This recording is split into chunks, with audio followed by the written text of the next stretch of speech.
Hello everybody, it's your boy Michael Ray Bauer wearing the Zeke the Plumber t-shirt and giving you guys a daily video starting today. Why am I wearing the Zeke the Plumber t-shirt?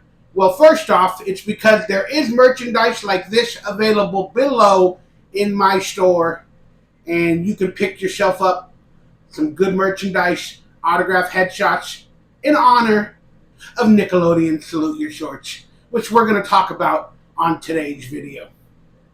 Please hit that thumbs up, that like, that subscribe button. Consider becoming a member of this channel to support me in all that I do, and that way it lets me know that you enjoy these videos and you want more from me.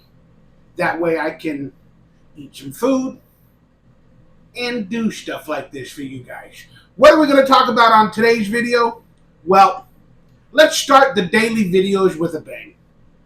I get a lot of questions about the Nickelodeon show, Salute Your Shorts, that I was on from 1990 through 1992.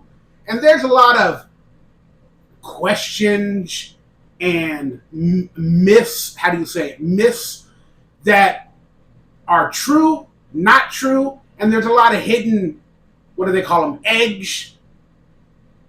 What do they call them, Easter eggs and stuff like that. And I'm just going to tell you some of the stuff that went on behind the scenes, give a few stories on the Easter eggs, maybe debunk some of the myths, maybe tell you about things that you didn't even know happened. And remember, this is not being written down.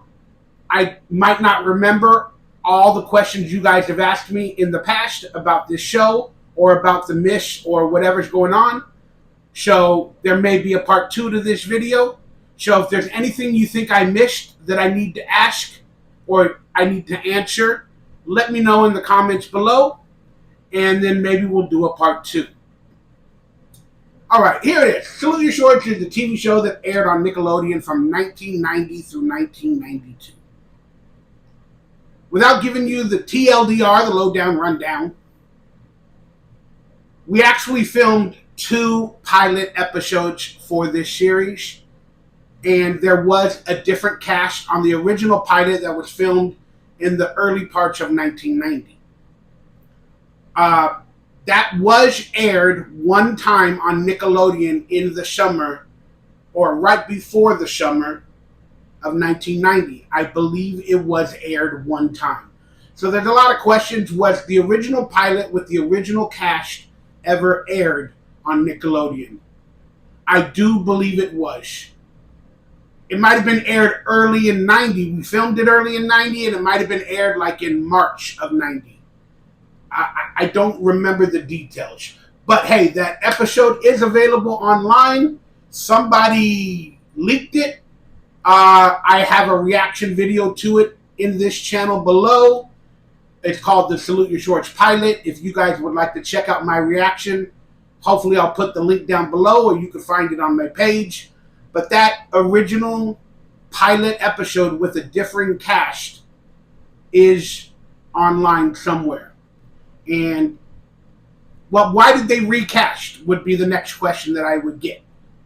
Well, let's be honest. Some things work out and some don't. Plus, you got to add kids that look like kids.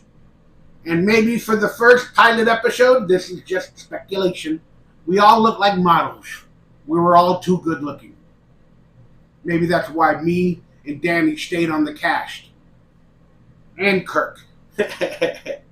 But, you need to recast. You see the chemistry, you see how it flows, and then you add, different cultured kids, and it works out.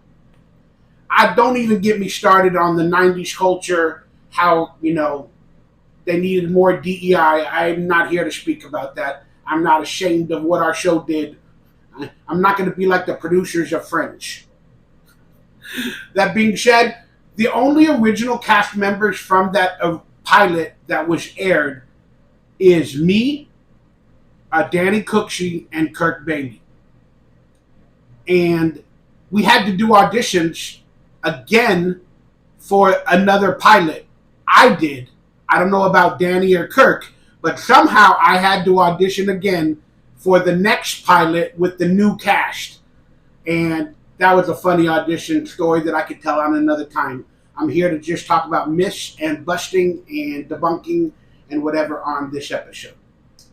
So yes, there was 2 pilots to Salute Your Shorts, and then people think that we only made 10 episodes because it's on Paramount Plus and there's only 10 or 11 episodes available on Amazon or Paramount Plus. Why is the reasons for that?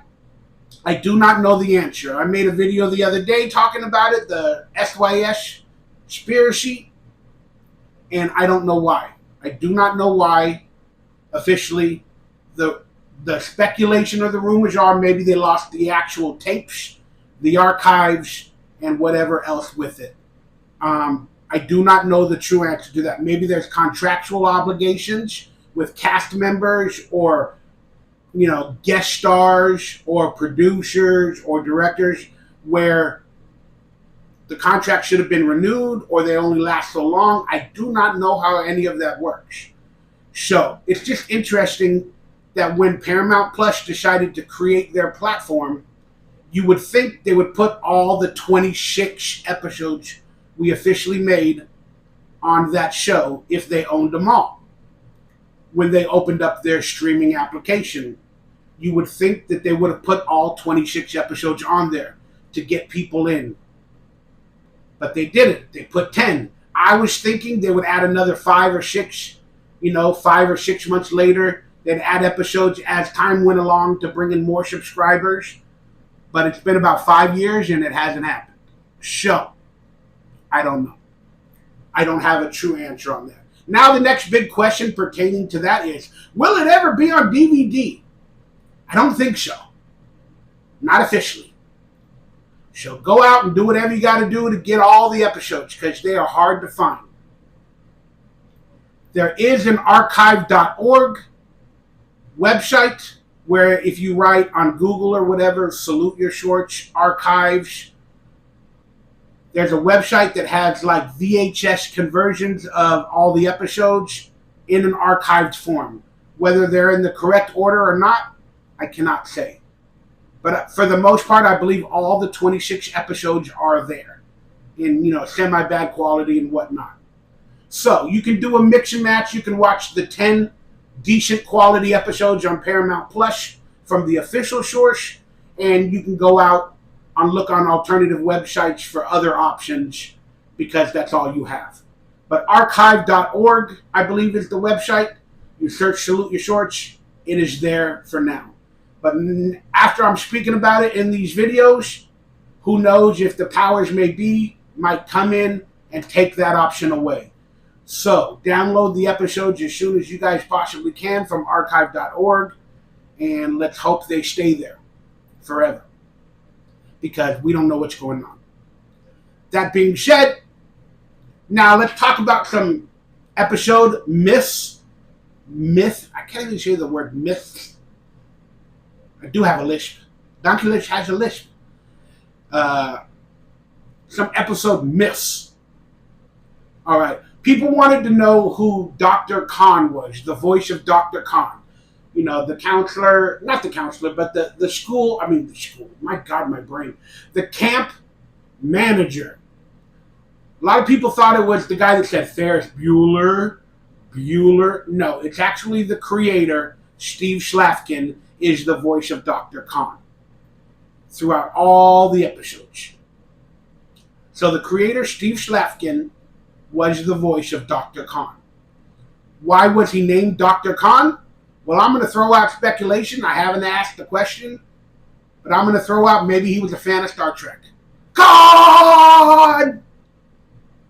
Or, in a weird way, it's a con. It's a con. Maybe like college is a con. He's Dr. Khan because he's going to con everybody. I don't know. Just speculation. I'm throwing it in there. It's kind of funny to say. Now, a lot of people ask me, how did they come up with the name DonkeyLips? Well, the writers gave me clues every once in a while, but I don't really have a good answer. I'm just going to say it might have been 420 when they were writing the script, or they went to Mexico and had a donkey party. You guys can look those up. And they saw some weird lips. Did they base the name off of after meeting me? No, because the name was in the script. Eddie DonkeyLips Gelfand when I first read for the original pilot. So they came up with the name before. And I did ask the creators and the writers, because not only did the creator write some of the episodes or create the show, they also brought in, rogue writers or however you call it. And they never answered me. I got laughs and a couple of other little jokes, like I said, about maybe a Mexico trip and a donkey party, but I never got the answer. Maybe it was because I had a lisp, or they wanted the character to have a lisp, so it was not only good casting, it was good timing. I don't know. There is no answer to it, and I hope to find out myself one day. Now, some of the other off-the-dome questions that I get a lot for the show is, and we've talked about it in books like Slimed and other avenues like that, some of these myths and these decisions. Well, there's one myth out there that I can say, to my knowledge, I remember it as truth and fact. Again, other cast members may have a different recollection because we had crew and they played pranks and they did a lot of little things on the set. But I remember seeing a rubber chicken in every episode with them placing a used cigarette in the rubber chicken's mouth. In every episode, somewhere, on the set, in the dining room, in the bunks. I remember seeing that chicken at least a few different times. And I was like, why is it always there? And I asked one of the grips and the graphers and the production designers and the crew, and I said, why is that there? They're like, oh, it's like a hidden thing. We do it in every episode. I remember them telling me that. And so it stuck with me. Then I do remember seeing the chicken after they told me that in other episodes. There was a food fight. I remember them filming like external food fight shots where they would throw food or whatever, and I remember seeing the rubber chicken. I don't know if it made it in the final version. It's not in 4K. It's kind of hard to see. But to my knowledge, there is somewhere within possibly every episode, if it wasn't edited out, but I guarantee you it made it into a few episodes because I saw it. There's a rubber chicken with a cigarette in its mouth in episodes. Maybe every episode. I'd have to go back and relive that. But that's my knowledge on that situation. There's also a rumor out there that in one of the shots in the stands, maybe during the basketball game or something like that, that there's a woman or something that flashes. People swore they saw it. I don't remember seeing it. I don't think it happened. So I don't know why that is out there as a rumor. So we'll leave it at that. Yeah, that's not. And just to give some behind-the-scenes information, there are gag reels or joke reels or the mistakes or the bloopers or whatever you want to call them. There are videos available online for Salute Your Shorts from Season 1 and Season 2. So again, I recommend you guys go out there and search on YouTube or Google, write Salute Your Shorts bloopers or gag reel, and you guys can find some of those videos before they're gone. Because it seems like everything is being erased from our timeline. Yes, I'm a theorist. And I don't know what's going on. So get it while you can and while you can remember it. The Mandela effect is real. Okay, another myth about Zeke the Plumber episode is that DonkeyLips is actually Zeke the Plumber. That's right, I've heard that. That is a falsity, or is it? Because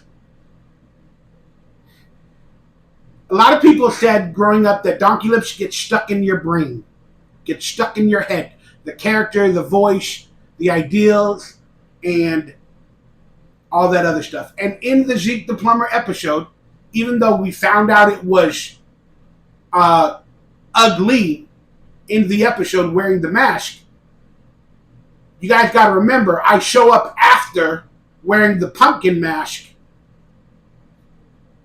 So there's like a little theory out there that DonkeyLips is actually the brains behind Zeke the Plumber entering the dreams, and that, ugly is just the face. I don't know if DonkeyLips holds that type of power, but it was just a pretty interesting theory that I saw. Then we just watched a theory about Terminator 2 that kind of pertains to Salute Your Shorts. I posted the video on Instagram. There's a theory that, Danny Cooksey's Budnick's character saves John Connor from the police officer in Terminator 2 in the arcade. Because they stole money from an ATM, so the T-1000 or the T-10,000 is coming after John Connor, and Budnick goes, "Hey man, I've never seen that kid. What are you looking for him?" And stops him and warns John Connor that the T-10,000 is looking for him. And so basically Budnick saved John Connor because they robbed an ATM at the arcade. But then Budnick, or the actor or the character from Terminator, went home, busted his head open because he got shoved by the T-10,000, went home to his parents, and he got in trouble because they found out, he busted his head. They also robbed an ATM with John Connor. Then his parents sent him to Camp Anawana, where he caused a ruckus at Camp Anawana as Budnick. You gotta love it. You gotta love it. So there it is, guys. Not much to it. Those are the theories that I could debunk from the top of my head while I was speaking to you in this video. If there's any other questions about the show you guys would like me to answer, to the best of my knowledge, any theories, any debunks, or anything like that, please let me know in the comments down below. I'd really like to see them, and I'd like to answer them accordingly. I also wanted to let everybody know, by the end of this week, this official Zeke the Plumber t-shirt, the one I'm wearing, will be available for sale in my merchandise store. And if you pick it up, it is going to be this one that I'm wearing. And I'll autograph it wherever my character is, somewhere around there. I'll autograph it to you and sell it to you. And you are getting an original Zeke the Plumber t-shirt autographed by me, sent to you from my merchandise store. I don't know the exact price, but it will definitely be over $100. So, but check out my merchandise store. Links down below. By Saturday, it'll be online. It's a one of a one, and you guys can pick it up, and it will be autographed and sent to you accordingly. I think it's size 2XL. It might be 3XL. I'd have to look. But either way, you're getting a one-of-a-kind piece that I've wore for many years. The first of its kind. The first printings of Zeke the Plumber t-shirt. And autographed by me officially. All right, guys and gals and all you beautiful people. I just want to say stay happy, stay healthy, stay blessed. And quickly, I just wanted to tell everybody, there's now a few videos circulating online of the auditions of some of the cast members from Salute Your Shorts. And we found some clips, as I posted in my members only section the other day, a private clip of behind the scenes of the final episode of Salute Your Shorts. And you guys might want to go check that out and go to Venus DeMilo Thomas's TikTok or Twitter or Facebook or Instagram and check out her audition that she just posted that got her the role as Kelly Radford in Salute Your Shorts. Hopefully there's more video footage to come. We're working on it. But that's what's going on with this stuff. I love you guys. Have a beautiful day. And I'll see you every day this week with a new video. Of what kind, I do not know. I'm going to wake up and see. But you guys are getting a daily video. And members only, specifically, are always getting a daily video. The public, it might be released a couple days later. But members only, I appreciate you all. And the public, I appreciate you all as well. Hit that like button. Thanks for being a part of this channel. I love you guys. Many more adventures to come. We're going to cook. We're going to eat. We're going to have a good time. And again, ask me some questions about Salute Your Shorts so I can make a second video like this where I answer your questions specifically. Thank y'all. Bye-bye.